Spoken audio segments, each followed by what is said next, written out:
Hey guys, how's it going? Good morning, good afternoon, or good night. Don't let the bed bugs bite. That's from, what song is that from? I'm not sure. An old 80s hip-hop song or something. Whatever, anyway. So we don't have news yet on Spirit, but we should have soon. I know I probably said the last 3 movies, but or last vlog, sorry. But we're getting closer. So it'll be out soon, hopefully. So anyway, I just want to do a quick random hello, really. You know, just sort of say, yo, what's up? Yeah. I do need to shave, as you can probably see. Yeah, I need to do that. Probably tomorrow or tonight, maybe I'll get going on that. But so I've been playing some Splinter Cell Conviction. If anyone's been following me on Twitter, you'll see that I've mentioned that a little bit, and it's really good. I finished it actually last night, and I really enjoyed it. It's really good. It's a nice. It's really well paced. Actually, I was speaking with JB Jaffe actually on Twitter, because he's playing it as well, and we were kind of chatting about that. And yeah, it's a good, well paced game. You know, in the sense that it's not it's not overly kind of demanding as far as how far you have to go. And if you die and then you have to restart, how far back is it? Because there's a lot of try and die involved in it, where you go into a situation and you'll probably die because you're not sure where everyone's coming from or what you need to do. Then you have to try it again, and typically that kind of trial and error kind of stuff isn't, or can be kind of frustrating and not all that much fun. But they've done a good job of it on this game, because you don't ever have to kind of go back too far. And I think in addition to that, what also makes it fun is you're not just literally treading the same steps again. There's a lot of different ways you can kind of go about the challenge, and the challenges usually consist of a bunch of guys kind of patrolling around, and you have to stealthily maneuver around them and take them out without being noticed, and all that kind of stuff. So not only are there different ways that you can kind of go about that, whether you kind of sneak around in the shadows, on the ground, and take them out with whatever weapon you want to, or close up, or whatever, whether you use the gadgets such as the flash grenade or whatever. But in some of the levels, you'll have these pipings, or this pipe I should say, where you can grab onto it and kind of climb up the wall and then over the ceiling, and it's all in shadow because of the way the levels are lit. So the enemies can't see you up there unless you draw attention to yourself, but they can't naturally see you if you're not in the light. So if you're in the shadows, you're pretty much safe unless you make a noise or draw attention to yourself.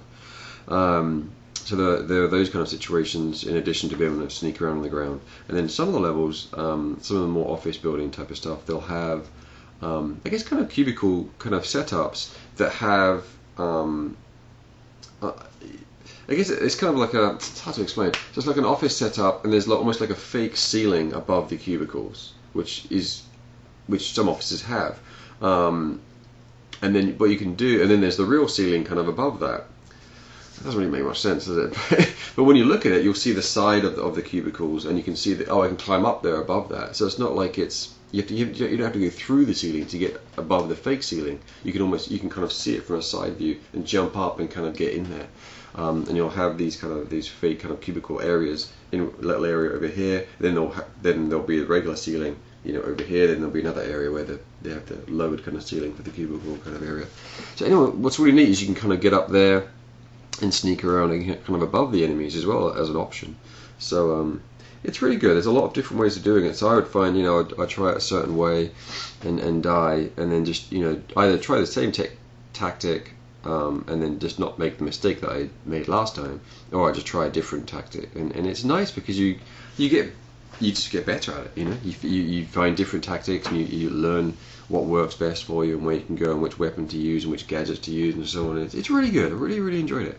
The story's decent as far as what's going on, mystery and twists and all the rest of it. So that's cool. It visually looks awesome. The is it the Iraqi? I think is that where they are? I think so. Level looks awesome. I mean, it looks really, the level in Iraq or wherever it is, somewhere in the Middle East. I'm not sure where it is. I'm not an aficionado on the Middle East, but somewhere over there looks great. Look, it's a really good looking level. Definitely challenges, you know, the levels in Call of Duty Modern Warfare.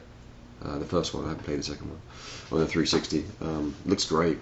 So yes, I really enjoyed it. Some really good stuff in there. Definitely recommend it if you're into that kind of more stealthy, you know, espionage. Well, not even espionage. That's stealthy killing, basically. It's not espionage at all. Stealthy killing. The control just works really well on this as well. Where, you know, typically you do the L to kind of get, you know, behind cover. And obviously then you can use the left stick to, you know, move around and kind of, you know, slide along or pop out or whatever. And use the right stick to then do the aiming, of course. Then click the right stick to zoom in, and then R to shoot. And that's typically from you from a crouched position, and then you can press the left bumper to stand up or crouch back down again. So it works really well. It's nice. And then to select your different gadgets, such as your grenades or you know, remote grenades, cameras, blah, whatever, slash grenades, you can then just scroll left and right on the control pad down here, which is really neat. So it's solid. It works really well. I like it a lot. Oh, and down switches between the two weapons that you can carry. And that's pretty much it, I guess. I'm sure I'm forgetting something, but that's pretty much it. And then A, obviously, to interact with whatever.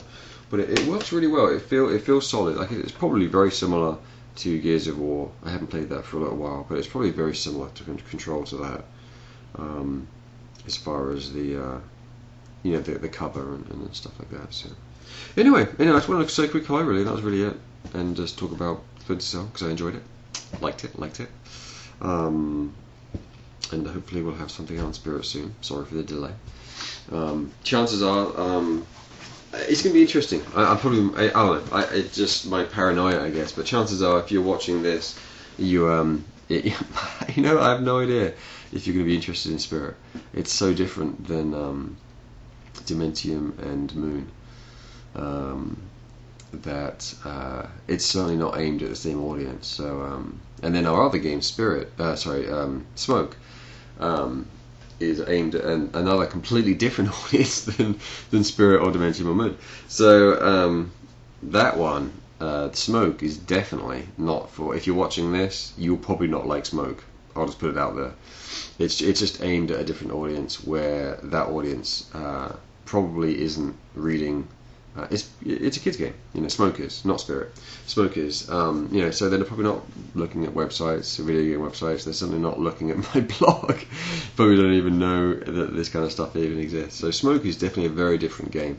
I'd be fascinated to find out what more of the hardcore players actually think about it. And I'm sure they'll be like, who the, and that's fair enough. That's fine. But Spirit kind of dances between the two. It'll be interesting to see what you guys think about Spirit. I think it turned out great. I'm really, really happy with it. It's a really good game. It's a lot of fun. But anyway, so I'm sorry. I know this teasing. It's ridiculous, right? I wish I could just say what it is and just go, here, here's a video of the game. But I am working on a video of the game, the preview kind of video that we will release with the press release. So so the good thing is, when we do the press release, we'll have a video at the same time or very short after that, which gives you a great view of what the game is. I mean, it's the kind of thing where it really just shows you everything. It's not even teasing at all. It's like, boom, here's the game. You know, with Dementium and stuff like that, we kind of did more teasers type of stuff, where we started off with screenshots and then went to more screenshots and then some concept art, and then, you know, then finally gameplay footage and stuff like that. Where this one, we're like, boom, here's the gameplay footage, check it out. More in kind of chopped up wham bam kind of format initially, just for like a preview to whet your appetite, and then after that we'll just have full on kind of gameplay videos of here's this and then here's this, and you get to see the whole thing, to kind of spend time with it, to see how it feels paced in the game, rather than this cool, you know, edited fancy video. So yeah, so that's cool, because the game will be coming out you know, relatively soon, really. You know, we're aiming for November-ish for a release. So you know, hopefully before Thanksgiving, really. So and that's not too far away, really, considering we're in August already. So yeah, cool stuff. All right, guys. Well, hope you're having a good day. I'm gonna get back to it, and I'll talk to you later. All right, thanks. Bye.